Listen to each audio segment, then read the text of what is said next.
À la une de l'actualité ce soir, fin des travaux de la 21e journée nationale des paysans. À Gawa, dans le sud-ouest du Burkina Faso, les acteurs du monde rural se sont engagés à transformer structurellement l'agriculture dans sa globalité. Vous les entendrez dans ce journal. Et dans ce journal, pour le financement des actions prioritaires dans les pays du G5 Sahel, l'Alliance du Sahel et le secrétariat permanent du G5 Sahel se concertent à Ouagadougou. L'idée est de réfléchir à la valorisation des initiatives existantes et l'extension des programmes et projets déjà réalisés par les membres de l'Alliance du Sahel, comme vous le verrez dans cette édition. Et dans cette édition, et de l'or encore pour Floby, l'artiste vient d'être sacré pour la seconde fois de sa carrière, Koundé d'or 2019. Ses challengeurs Maïlengani et Nabaloum n'ont pas fait le poids devant l'artiste qui a raflé également 3 autres prix. Ce sont là les titres du 20h. Mesdames, Messieurs, bonsoir et ravi de vous retrouver. Le point d'orgue de la 21e édition de la Journée nationale du paysan 2019 donc à Gawa, qui s'est achevé cet après-midi, a été le face-à-face entre le président du Faso et l'ensemble des producteurs du Burkina. Près de 5 heures d'échange entre le chef de l'État et le monde rural décliné en plusieurs axes, entre autres le recueil des préoccupations et les recommandations des producteurs des 13 régions du pays. Issa Kanana, explication. Ce face-à-face entre Rochma Christian Kaboré et les producteurs du Burkina Faso, le chef de l'État fait observer une minute de silence en la mémoire des 5 enseignants assassinés hier à Koumi-Nyanga dans la région du centre-est par des individus non identifiés.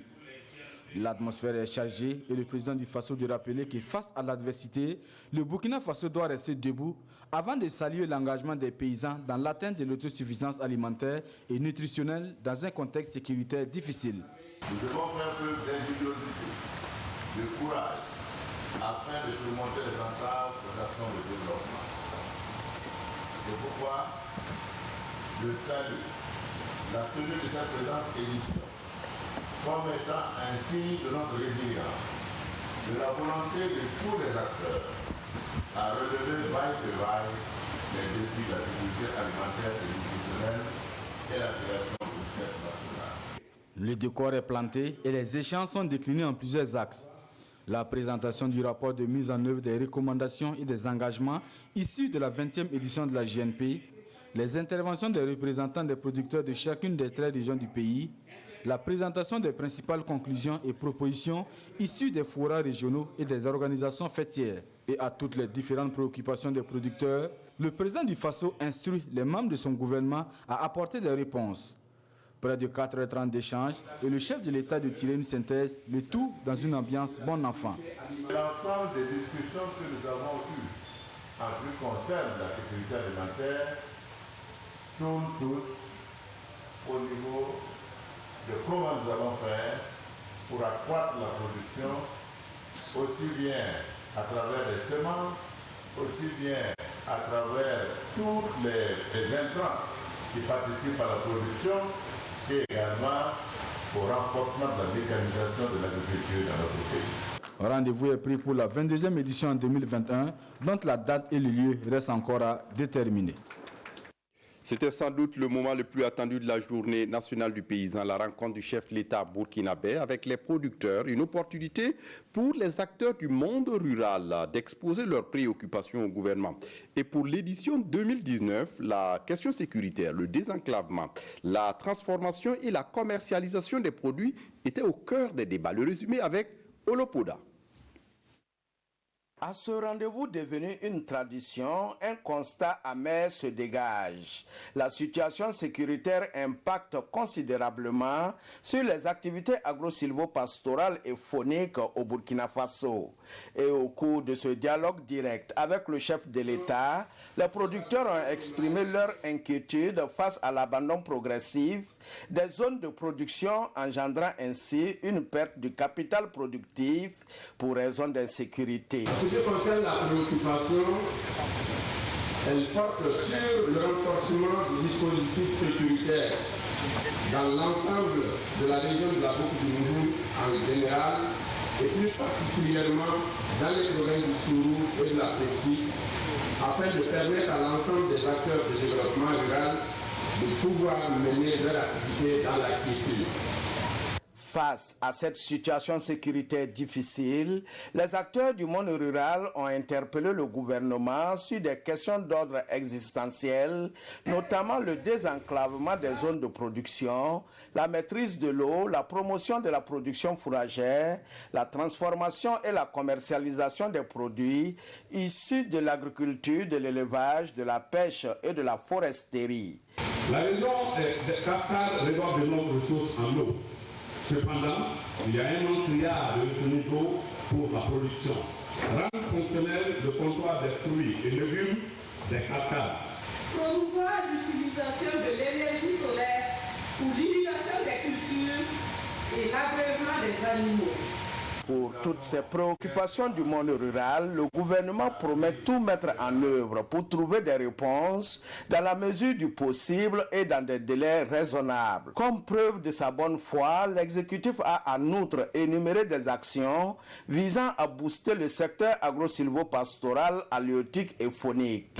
Ce qui nous concerne particulièrement, c'est la transformation, parce qu'on ne peut pas transformer s'il n'y a pas d'électricité, s'il n'y a pas d'énergie. Mais aussi, on ne peut pas être compétitif si nous avons un coût du kilowattheure qui est énorme. Et donc, au niveau de mon ministère, nous avons anticipé avec le ministre de l'Agriculture pour premièrement intégrer l'énergie solaire dans le pompage. C'est avec plus de détermination que tous repartent de Gawa avec l'engagement de travailler à regarder dans la même direction afin de relever les défis liés au monde rural. Question d'assurer une sécurité alimentaire au Burkina Faso dans un contexte difficile. Au terme donc de la rencontre de Gawa, les acteurs du monde rural ainsi que l'exécutif burkinabé ont pris des engagements. Ils ont aussi fait des recommandations pour l'atteinte de l'autosuffisance alimentaire au Burkina. La synthèse avec Ahadi Sandamba. Je prends l'engagement collectif de faire en sorte que le secteur agro-silvopastoral soit la base du développement de notre pays. Ces propos sont du président du Faso à la fin de ce rendez-vous. C'est un face-à-face qui a accouché d'énormes recommandations, mais aussi et surtout des engagements. À la tribune, les représentants par région sont passés tour à tour, portés à la connaissance de l'exécutif burkinabé leurs préoccupations. Au titre des engagements, il ressort entre autres que les périmètres de protection des différents barrages menacés seront bornés. La ville de Tinkodgo sera bientôt raccordée au réseau d'adduction d'eau potable à partir du barrage de Ziga, et la mise en place d'ouvrages hydrauliques se poursuivra. Désormais, toutes les forêts seront immatriculées, contrôlées et sécurisées. Et pour ce faire, le ministre de l'Environnement annonce la mise en place d'une unité mobile d'intervention opérationnelle et prompte à intervenir sur l'ensemble du territoire national, ainsi que l'acquisition de drones pour la surveillance de la faune et de la flore. Et concernant les dégâts causés par les éléphants dans certaines régions, toutes les victimes seront prises en charge. Pour ce qui est de la vulgarisation des produits forestiers non ligneux, la sensibilisation se poursuivra à travers le pays. Au niveau du commerce, la priorité sera davantage donnée aux produits locaux quant aux commandes publiques, foi du ministre en charge du commerce. Sur la même lancée, aucun produit alimentaire prohibé ne franchira désormais les frontières du pays. La reprise des travaux pour l'unité de transformation de la tomate de Lumbila et la mise en place prochaine de 3 autres unités de transformation de la tomate à Wayuguya et à Yako sont également annoncées. Engagement a également été pris pour l'accompagnement de 130 PME dans le domaine de la transformation des produits locaux. Pour l'amélioration des rendements et la qualité des produits agricoles, les ministères en charge de la recherche et de l'agriculture promettent de travailler davantage à la vulgarisation des paquets technologiques. Un autre engagement, et surtout pas des moindres, l'opérationnalisation de la CAIMA, foi du ministre de l'Agriculture. Et comme engagement côté producteur, on peut noter l'accompagnement du gouvernement dans l'atteinte de cet objectif escompté, combien noble, qui est l'atteinte de la sécurité alimentaire. En matière de recommandations, le monde paysan s'engage à opérationnaliser le secrétariat permanent de la Journée nationale du paysan. La mise en place d'un cadre de rencontre intermédiaire entre l'exécutif et les responsables du monde rural est également annoncée. Pour eux, la mécanisation doit aller de pair avec les superficies et l'amélioration de la qualité d'où la disponibilité de la recherche à tous les niveaux. L'augmentation de la production des cultures de contre-saison par la construction de retenues d'eau, la création d'unités de transformation des produits locaux, le désenclavement des régions et surtout le renforcement du dispositif sécuritaire ont été annoncés. Sur cette dernière question, Rochmar Christian Kaboré demande au peuple burkinabé de rester engagé et soudé face à l'insécurité. Et sur les questions de conflits communautaires que connaît le Burkina Faso, le chef de l'État attire l'attention du monde paysan et exhorte tout un chacun à toujours privilégier le dialogue et non la violence.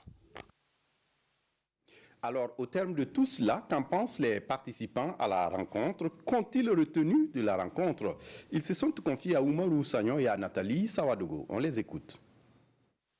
Une rencontre d'une telle valeur, l'idée c'est de faire sortir nos préoccupations. Nous avons dit nos préoccupations au chef de l'État. Il a dit qu'il s'engage à les examiner avec l'ensemble de son gouvernement.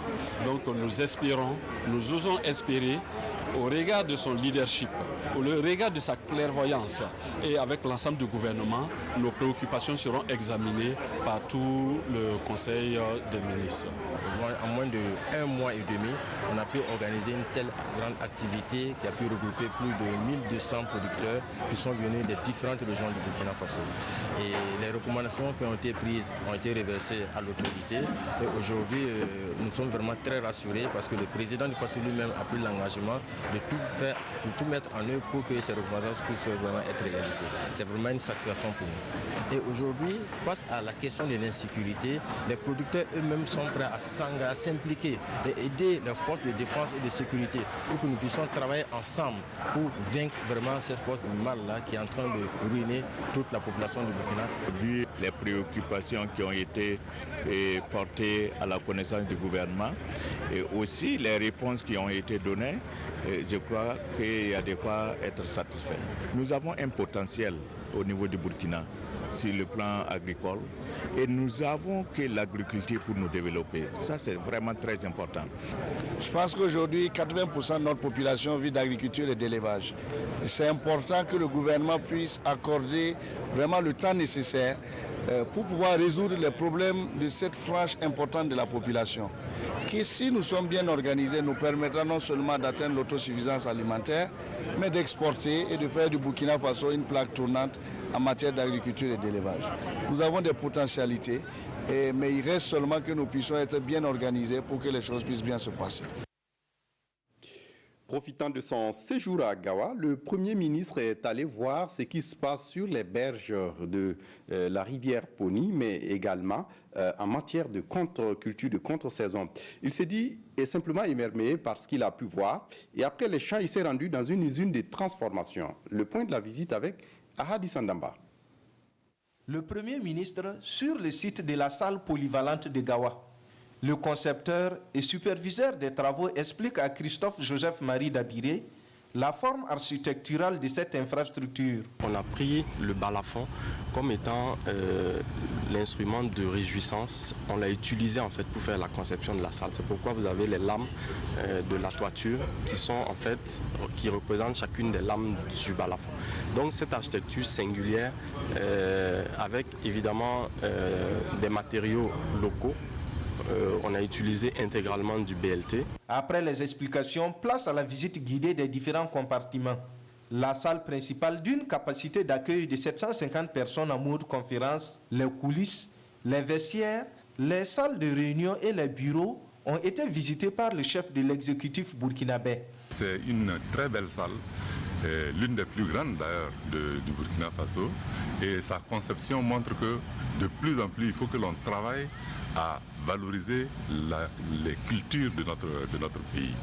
Cette infrastructure devait accueillir certaines activités du 11 décembre 2017 à Gawa. Mais des contraintes techniques et financières ont fait que plus d'une année après, elle est à un taux de réalisation de 90 à 95% selon les techniciens. Le Premier ministre a encouragé l'entreprise à terminer les travaux pour le bonheur des populations du Sud-Ouest. Un élément en intrusion dans ce journal, c'était là la visite du Premier ministre sur le chantier non encore achevé de la salle polyvalente de Gawa qui devait être prête depuis décembre 2017. Et on va essayer de revenir sur cet élément du Premier ministre à Gawa, sur les berges de la rivière Poni, mais aussi à Djikando et à Tonka, où il est allé visiter des champs de culture de contre-saison. Il est aussi allé voir ce qui se passe dans une usine de transformation. On fait le point avec Kahadi Sandamba. Sur les berges du Marigot Poni, le chef du gouvernement est venu encourager et surtout s'enquérir des conditions dans lesquelles Nomondomon Palinfo exploite cette retenue d'eau. Une retenue d'eau autour de laquelle l'homme occupe plus de 260 hectares, toutes spéculations confondues. C'est la journée nationale du paysan. Et on ne peut pas célébrer cette fête-là simplement dans des salles, avec des discours et en visitant également les stands qui ont été présentés par les producteurs. Mais il faut quand même que l'on vienne sur le terrain pour voir ce que les producteurs font. Et ce champ nous a été proposé parce que M. Palinfo est un des grands producteurs de semences au niveau du Poni.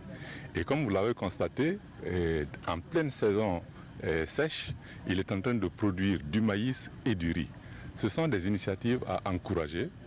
Le fait d'être venu sur le terrain pour regarder ce qu'il fait, c'est un encouragement pour lui. On peut lui donner également des conseils pour qu'il puisse avancer. Pour le producteur, cette visite sonne comme une motivation dans un contexte où l'eau du Marigot Poni n'arrive plus à répondre convenablement aux besoins des paysans qui l'utilisent à des fins d'irrigation agricole. Ce qui me rassure davantage, c'est que le Premier ministre même l'a dit et qu'ils mettront tout en œuvre pour que nous soyons satisfaits.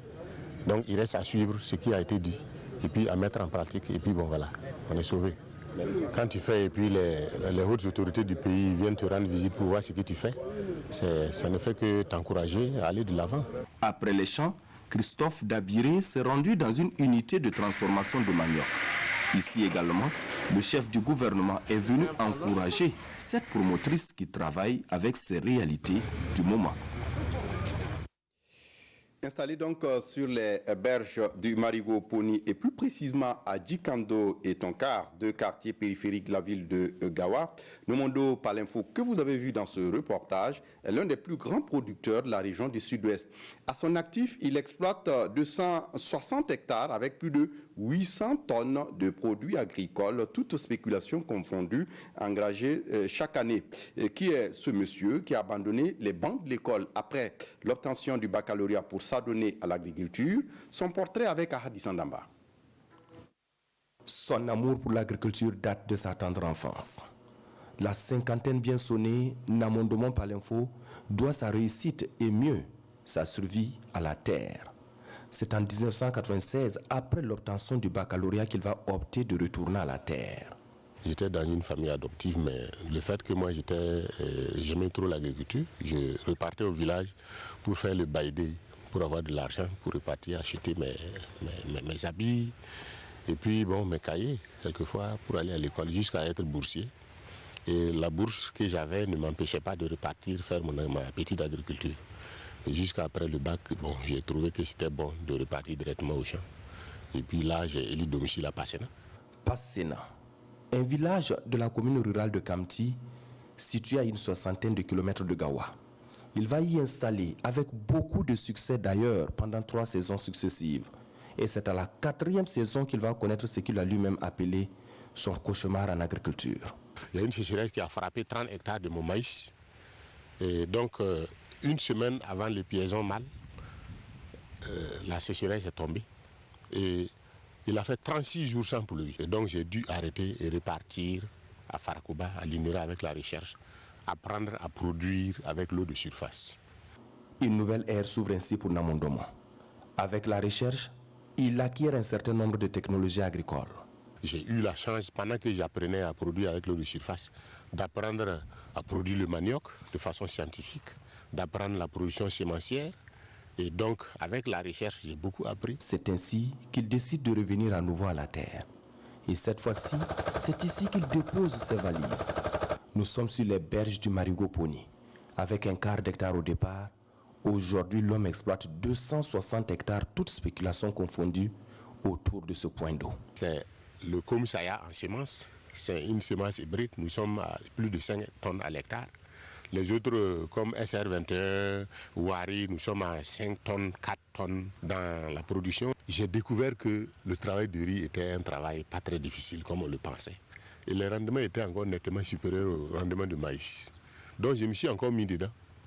Pour toutes ces spéculations, il ne produit que des semences avec plusieurs centaines de tonnes livrées chaque année. À titre illustratif, il a produit cette année plus de 600 tonnes de semences, toutes spéculations confondues. Une situation qui fait de lui un exemple en la matière. Et au regard de toutes ces considérations, Namondomo Palenfo est aujourd'hui un homme comblé.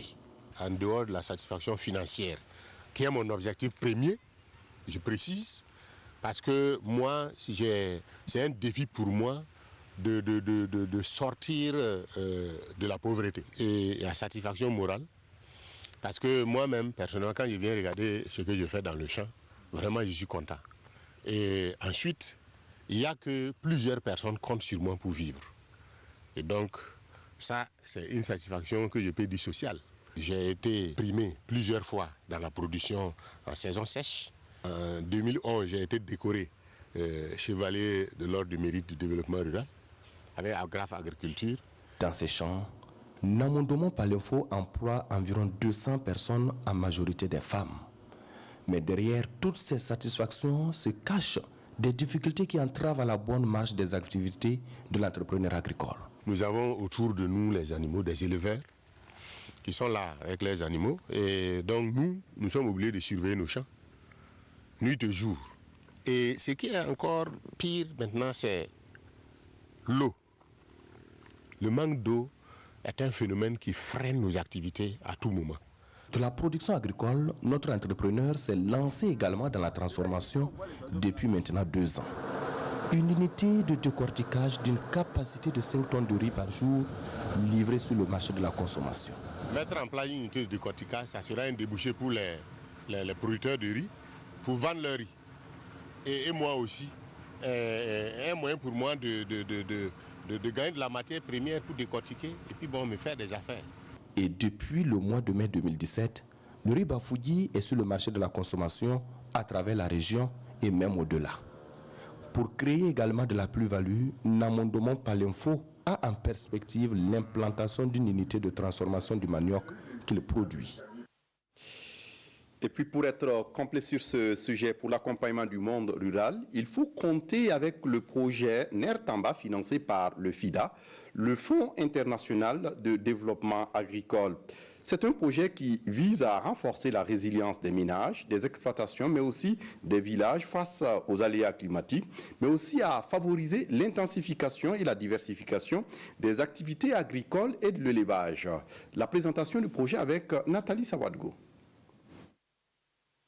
Le thé ou l'huile de moringa, le sumbala, de l'attiéké, bref, des produits alimentaires. Voici, entre autres, le savoir-faire des producteurs qui ont bénéficié de l'accompagnement du projet NER Tamba. Actuellement, on arrive à exporter la poudre en quantité vers l'Europe, surtout la France, l'Allemagne, la Suisse et dans d'autres pays de la sous-région.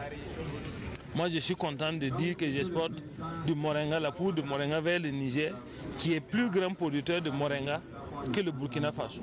Grâce à leur appui, on arrive à transformer mieux et on arrive à fournir nos clients des produits de qualité. Nous sommes à la foire de la 21e édition de la Journée nationale du paysan. Une opportunité saisie par le projet NER Tamba pour présenter au grand public les acquis des 5 ans d'accompagnement du monde rural. Actuellement, nous avons dans notre pipeline 2600 promoteurs de micro-projets qui ont été financés à près de 4 milliards de francs CFA. Et dans les 3 domaines que sont l'agriculture, la production agricole, la transformation, mais aussi la mise en marché des différents produits. On a aussi les produits forestiers non liés, mais aussi l'élevage, dans lequel on accompagne des femmes, des jeunes, pour monter leurs propres affaires. Initié par le gouvernement burkinabé et financé par le Fonds international de développement agricole, FIDA, à hauteur de 60 milliards de francs CFA environ, le projet Netamba a une durée de 8 ans. Il intervient dans 3 domaines spécifiques que sont les aménagements fonciers villageois, l'intensification des productions et la diversification des différentes exploitations agricoles, mais aussi et surtout l'accompagnement, la structuration paysanne et la mise en réseau des acteurs dans les 3 chambres régionales d'agriculture que sont le Nord, le Centre-Nord et l'Est. Autre actualité dans ce journal, c'est fini également pour la 11e conférence des présidents d'Assemblée nationale et de section région Afrique de l'APF. Les parlementaires ont échangé sur des questions de sécurité et d'intégration sous-régionale. 17 des 27 pays membres de l'APF ont pris part à la rencontre de Ouaga, Oumou Cissé pour le point complet. C'est un triple défi relevé par cette 11e conférence des présidents d'Assemblée et de section région Afrique de l'Assemblée parlementaire de la francophonie APF. Défi de l'organisation, de la participation et de la qualité des échanges selon le président de la conférence. Ensemble, ces parlementaires s'expriment d'une seule voix. Il faut trouver des solutions pour endiguer le terrorisme dans le Sahel. Il y a des efforts qui ont été déployés par l'APF bien auparavant. Il y a eu cette conférence de New York qui a été programmée l'année dernière, mais qui va être renouvelée cette année. Ce n'est pas seulement les conférences, le nombre de conférences qui compte, mais les idées qui naissent de part et d'autre et qui permettent donc d'enrichir et d'étoffer, comment dirais-je, les actions qu'il va falloir mener afin que notre continent puisse vivre en paix. Et pour le bien-être des populations, il y a nécessité de renforcer la coopération entre les États membres afin de faire de l'intégration africaine une réalité.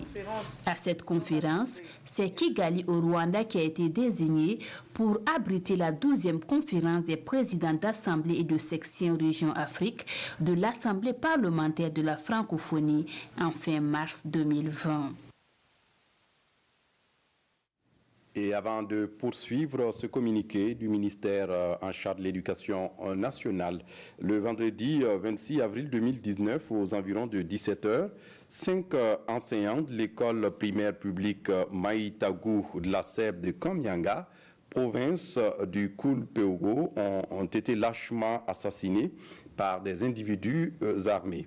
Il s'agit de Bansé Désiré, Sanwidi Dieudonné, Sabdano Pakiemdam de l'école classique, ainsi que de Youkbaré Alassane et de Bouddha Ahmad du centre à Passerelle.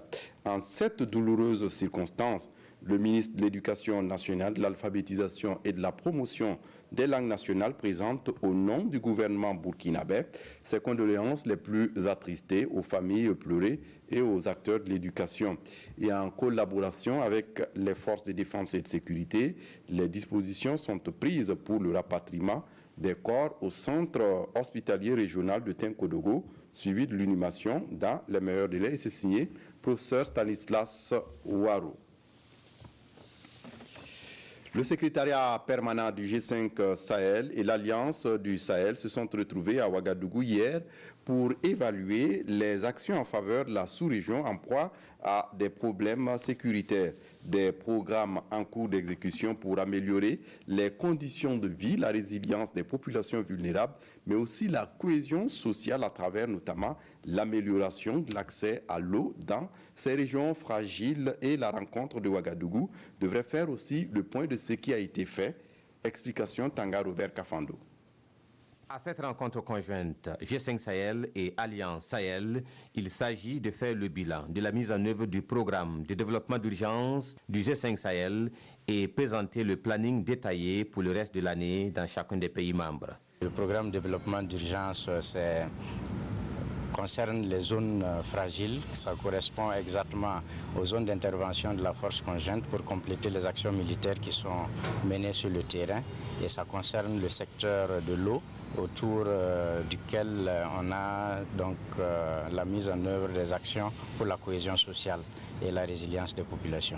Le Sahel est menacé par les actions des groupes extrémistes, le faible accès à l'éducation, à l'emploi et aux services essentiels tels l'eau et l'électricité, et relever le défi de la sécurité passe nécessairement par l'investissement pour assurer le développement économique de la zone, selon tous les acteurs. L'Alliance Sahel apporte sa coopération et ses membres en particulier, ses 12 membres, son soutien à chacun des pays du G5, mais aussi au secrétariat permanent du G5 pour le financement du PIP, une partie du financement du PIP, du programme d'investissement prioritaire. Et bien évidemment, c'est l'objet de l'atelier aujourd'hui, le financement des programmes d'urgence dans les zones transfrontalières. Le G5 Sahel regroupe le Burkina Faso, le Mali, le Niger, le Tchad et la Mauritanie. La présidence en exercice du groupe est actuellement assurée par le Burkina Faso et ce jusqu'en février 2020. Dans l'actualité ce soir, au Koundé 2019, celui qui se fait appeler le papa des orphelins s'est encore octroyé de l'or à la cérémonie donc de récompense des artistes les plus méritants de la musique burkinabé. Flobi a pulvérisé ses challengers hier soir en s'octroyant en plus du Koundé d'or 3 autres prix. Le palmarès complet avec Aruna Mari. Sans surprise, Flobi remporte le Koundé d'or 2019 avec son album Wakato ou Le Temps. L'artiste a aussi glané 3 autres trophées. Le Koundé du public, le Koundé de la meilleure chanson d'inspiration traditionnelle et le Koundé de l'artiste le plus joué en discothèque. Après Bill Akakora, le Baba devient ainsi le 2e artiste burkinabé à décrocher 2 fois le Koundé d'or. Wakato, c'est vraiment le temps. Je suis très content pour le travail. Je suis très content. Donc c'est l'occasion pour moi de dire merci à Dieu Tout-Puissant, merci aux hommes. Cette nuit de récompense a octroyé une quinzaine de prix spéciaux et principaux. Des Koundés d'hommage et d'honneur sont aussi remis à des personnalités culturelles, le tout dans une ambiance arc-en-ciel.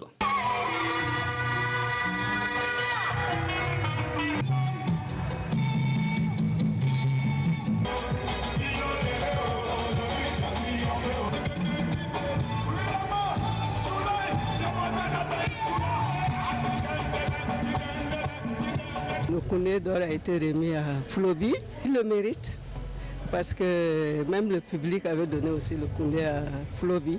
Pour les organisateurs, c'est un autre défi relevé dans un contexte difficile. Arriver à tenir cette édition 2019, vraiment grâce à Dieu, et on espère pouvoir faire l'apothéose l'année prochaine, ce sera l'édition 2020, un gros anniversaire. La mode est aussi sur la scène des Koundés avec la présentation de la collection d'Afinso du créateur burkinabé Sorobis qui réside aux États-Unis.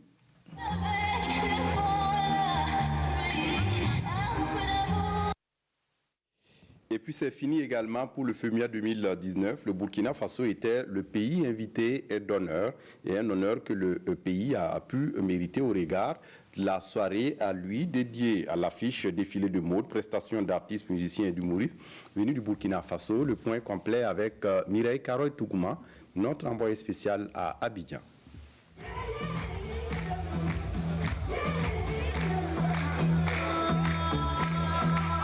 Ambiance électrique, public en liesse et scène vivante, nous sommes à la nuit culturelle du Burkina Faso, à la faveur de cette 12e édition du FEMIA, le festival de musique urbaine dans le monde.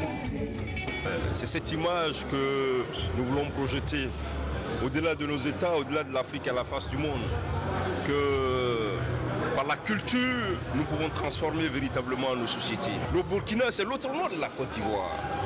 Et la Côte d'Ivoire, c'est l'autre nom du Burkina Faso. Le FEMIA ne pourra pas commencer que par le Burkina. Avec la ferveur qu'on a vécue dans la salle, il faudrait que tous les pays invités puissent nous faire revivre cette ferveur. Vous avez vu que tout le monde est resté jusqu'à la fin, on ne s'est pas ennuyé. Le Burkina est venu avec toute sa culture. Les artistes sur scène n'en espéraient pas moins du public qui a su apprécier à sa juste valeur les sonorités du terroir burkinabé.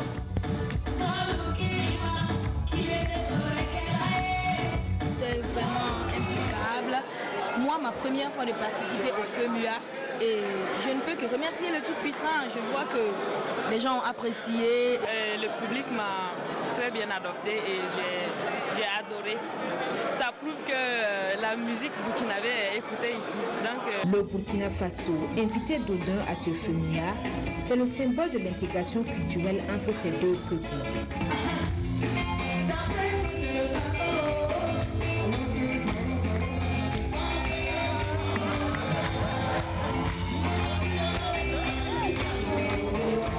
Le FEMIA, c'est aussi l'art vestimentaire et l'humour. Et ces deux volets n'ont pas été en reste au cours de cette soirée. Du sport pour refermer cette édition. En sport, l'AS Douane a battu cet après-midi l'ASFA Yenega au stade du 4 août par 2 buts à 1. Et c'était un match qui comptait pour le Faso Foot 27e journée. Le point avec Abdoulaye Kabouré. 3 précieux points à glaner pour améliorer leurs rangs respectifs dans ce Faso Foot lors de cette 27e journée.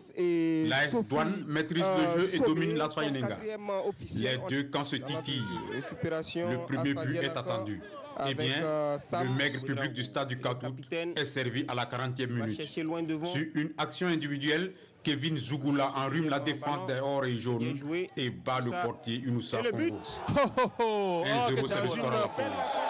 La reprise de l'acte 2 voit les poulains de Yaya Kone, dit Diego Simone, prendre l'initiative du jeu. Mais les Yenenguistes n'ont pas dit leur dernier mot. Les coéquipiers d'Ibrahim Sam Ilboudo réagissent. À la 73e minute, Zachary Gafarou rétablit la parité au score. Que c'est beau, que c'est beau, que c'est beau là, que c'est beau. Mais les Gabelous n'entendent pas se contenter de ce résultat. Le nouvel entrant, Gaël Zabramba, à la réception d'un bolide sur la barre transversale, donne la victoire aux siens. ASFA Yenega 1, AS Douane 2. Cette victoire vient requinquer les jaunes et bleus qui entendent finir la saison en beauté. Voilà, c'est tout pour ce journal. Merci de votre attention. Très bonne suite de programmes sur la RTB. Au revoir.